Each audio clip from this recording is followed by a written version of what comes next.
Hello everyone, welcome back to our channel Priya career zone. Friends, आज के video में हम गवर्नर जनरल एंड वायसराय से रिलेटेड टॉप एमसीक्यूज डिस्कस करने वाले हैं। दोस्तों, वेरी इंपॉर्टेंट है ये वीडियो आपके हर एक एग्जाम के लिए, तो प्लीज वीडियो को कंप्लीट एंड तक जरूर देखिएगा और वीडियो पसंद आए तो लाइक एंड शेयर जरूर कीजिएगा। अगर अभी तक आपने चैनल को सब्सक्राइब नहीं किया तो प्लीज सब्सक्राइब करके बेल आइकन प्रेस कर लीजिएगा। तो चलिए आज की वीडियो को स्टार्ट करते हैं। आज का फर्स्ट क्वेश्चन है, भारत के प्रथम वायसराय कौन थे? करेक्ट आंसर होगा इसका option B, Lord Canning. Lord Canning का टाइम पीरियड है 1856 से 1862। भारत के पहले वायसराय थे ये।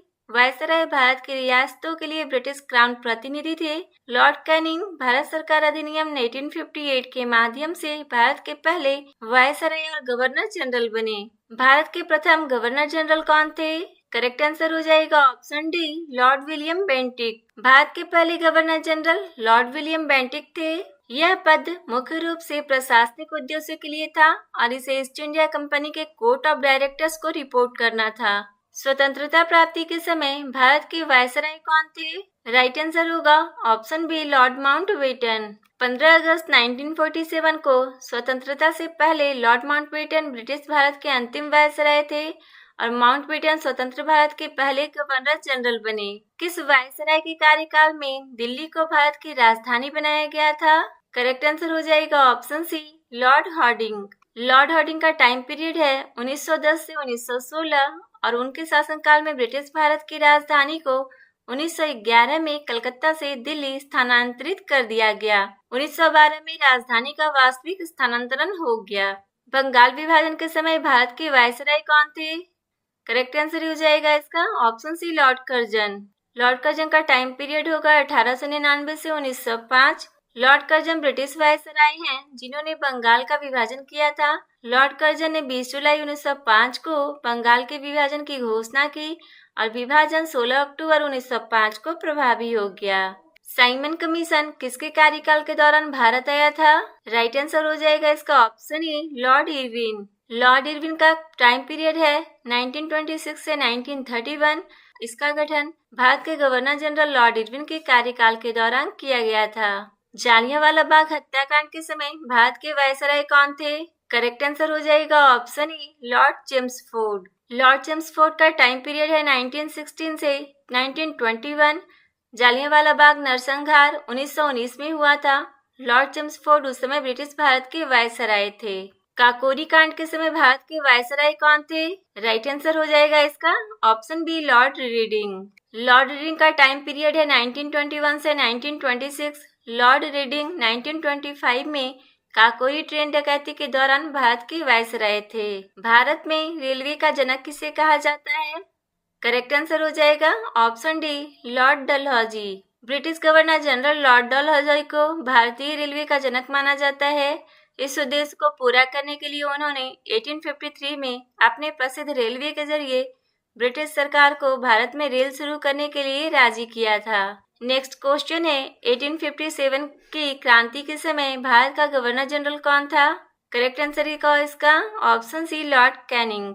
लॉर्ड चार्ल्स कैनिंग 1857 के विद्रोह के समय भारत के गवर्नर जनरल थे और 10 मई 1857 को मेरठ में एक सिपाही विद्रोह के साथ यह शुरू हुआ था।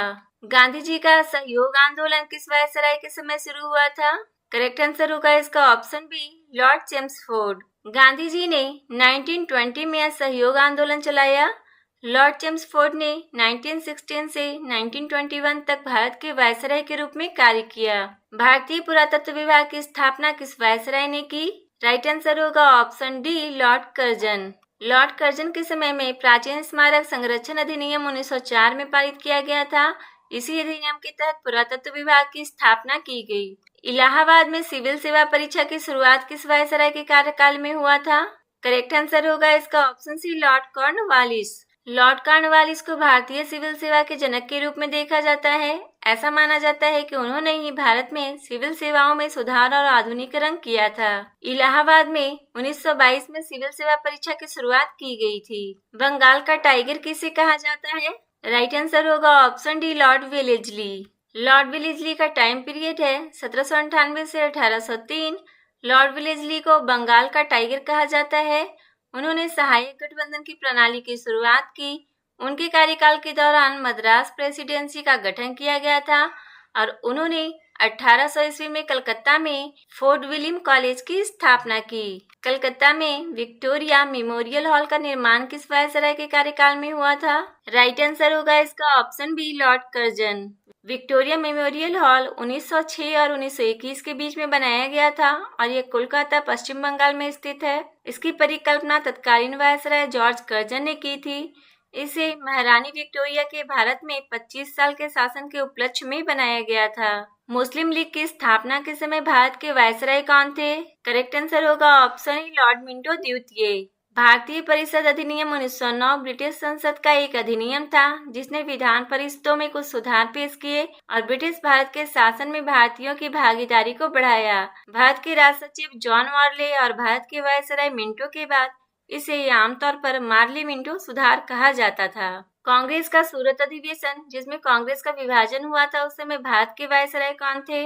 करेक्ट आंसर हो जाएगा इसका ऑप्शन बी, लॉर्ड मिंटो द्वितीय। लॉर्ड मिंटो द्वितीय 1905 से 1910 तक भारत के वायसराय थे।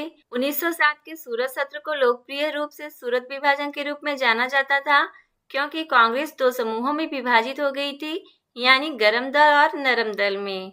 भारत सरकार अधिनियम 1935 किस वायसराय के कार्यकाल में पारित हुआ था? राइट आंसर होगा option B, Lord Willingdon. Bharat सरकार अधिनियम 1935 ब्रिटिश भारत का अंतिम संविधान था। यह 1947 तक चला जब ब्रिटिश क्षेत्र पाकिस्तान और भारत में विभाजित हो गया। जब इसे पारित किया गया तब लॉर्ड वेलिंगटन भारत के गवर्नर जनरल थे। किस गवर्नर जनरल के कार्यकाल में मैकाले ने अंग्रेजी शिक्षा लागू की थी? करेक्ट आंसर होगा इसका option A, Lord William Bentinck. वर्ष 1835 में लॉर्ड मैकाले ने अपना प्रसिद्ध स्मरण पत्र गवर्नर जनरल की परिषद के समक्ष प्रस्तुत किया जिसे लॉर्ड विलियम बेंटिक ने स्वीकार करते हुए अंग्रेजी शिक्षा अधिनियम 1835 पारित किया। किस चार्टर एक्ट द्वारा बंगाल के गवर्नर जनरल को भारत का गवर्नर जनरल बना दिया गया?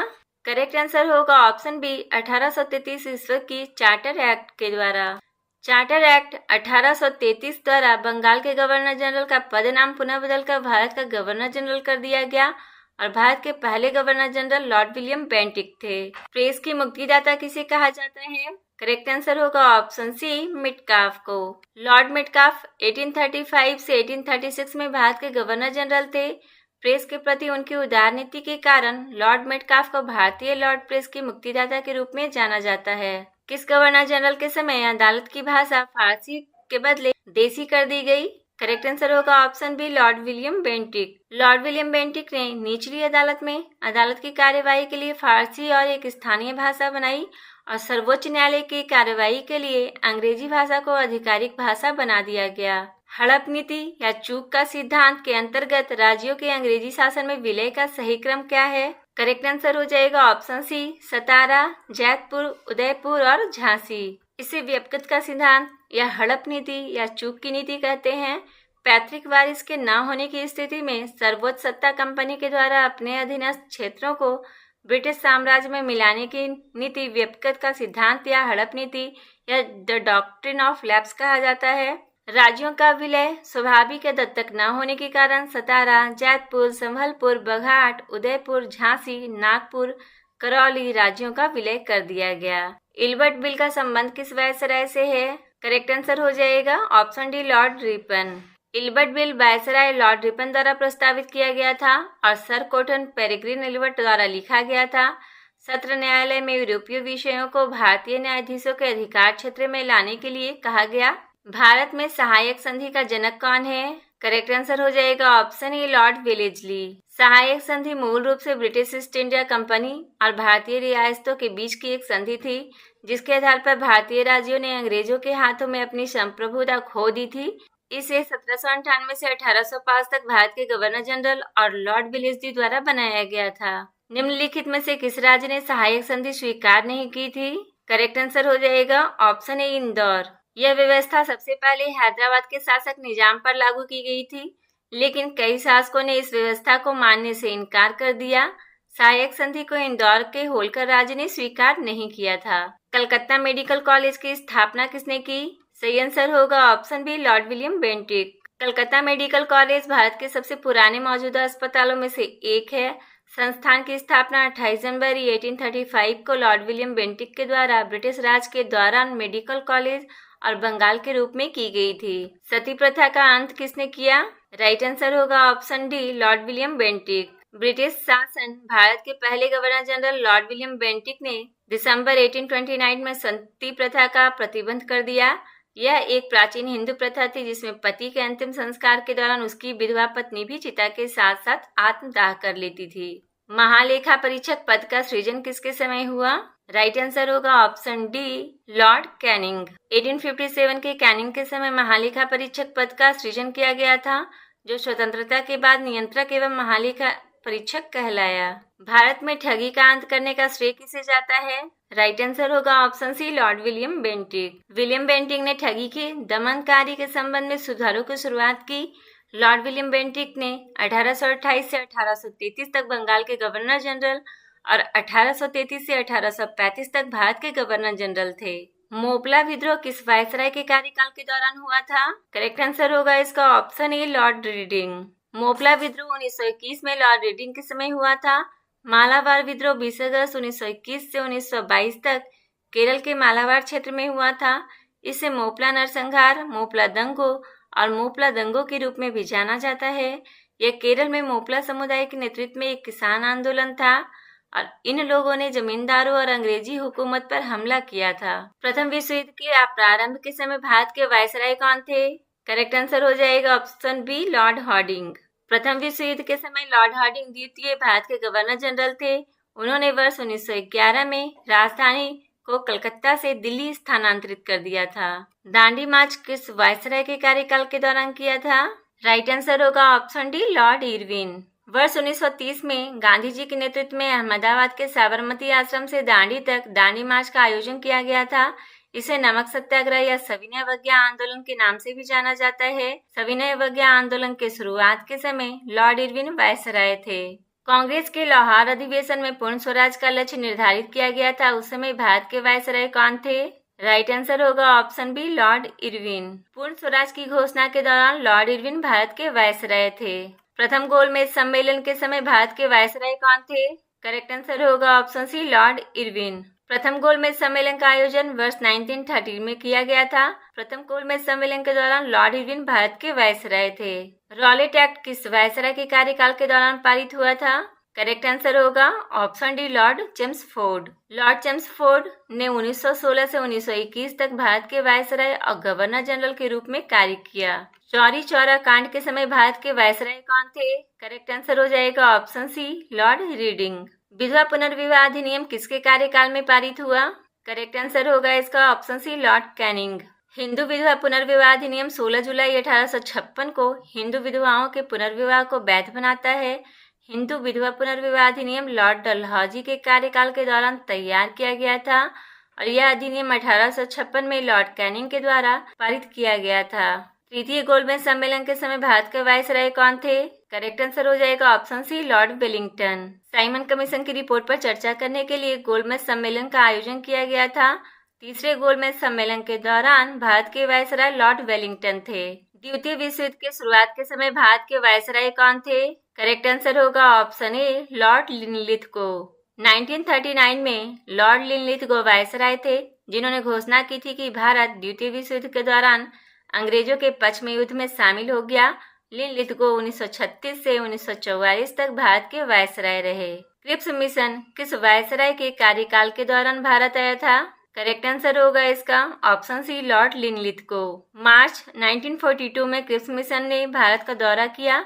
इस मिशन ने भारतीय नेताओं के साथ एक समझौते पर वार्ता करने की मांग की। इसका नेतृत्व सर स्टीफोर्ड क्रिप्स ने किया था, जब लॉर्ड लिनलिथगो वायसराय थे। अगस्त प्रस्ताव के समय भारत का वायसराय कौन था? करेक्ट आंसर होगा option D, Lord Linlithgow. Bharat छोड़ो आंदोलन की शुरुआत के समय वायसराय कौन था?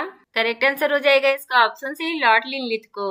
1942 में भारत छोड़ो आंदोलन के प्रारंभ होने के समय में लॉर्ड लिनलिथगो भारत के वायसराय थे। प्रथम आंग्ल सिख युद्ध किस गवर्नर जनरल के कार्यकाल में हुआ था? करेक्ट आंसर होगा इसका ऑप्शन ए, लॉर्ड हार्डिंग। प्रथम आंग्ल सिख युद्ध के दौरान लॉर्ड हार्डिंग भारत के गवर्नर जनरल थे अब प्रथम आंग्ल सिख युद्ध 1845-1846 में हुआ। भारत में पहली बार डाक टिकट का प्रचलन किसके कार्यकाल में प्रारंभ हुआ?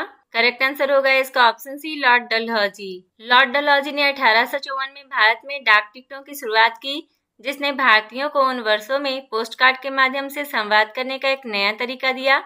उन्होंने 1848 से 1856 तक भारत के गवर्नर जनरल के रूप में कार्य किया। 1784 का पिट्स इंडिया एक्ट निम्न में से किसके कार्यकाल में पारित हुआ था? करेक्ट आंसर होगा इसका option D, Warren Hastings. Pitt's India act का नाम ब्रिटिश प्रधानमंत्री विलियम पिट द यंगर के नाम पर रखा गया था।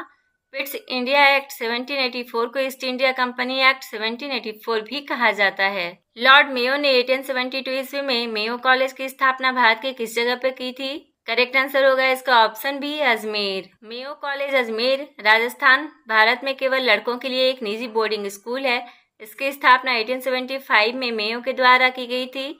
मेयो 1869 से 1872 तक भारत के वायसराय थे। सलवाई की संधि के समय भारत में ईस्ट इंडिया कंपनी का गवर्नर जनरल कौन था?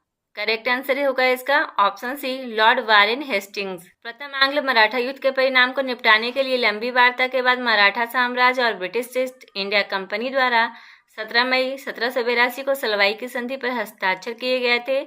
इस पर वारेन हेस्टिंग्स और महादाजी शिंदे के बीच हस्ताक्षर किए गए थे। निम्नलिखित में से किस गवर्नर जनरल पर महाभियोग लगाया गया था? करेक्ट आंसर होगा ऑप्शन डी, वारेन हेस्टिंग्स। आज का वीडियो यहाँ कंप्लीट हुआ। आपको वीडियो पसंद आई होगी तो लाइक शेयर सब्सक्राइब जरूर कीजिएगा। मिलते हैं ऐसे ही किसी नेक्स्ट वीडियो में, तब तक के लिए बाय बाय, टेक केयर।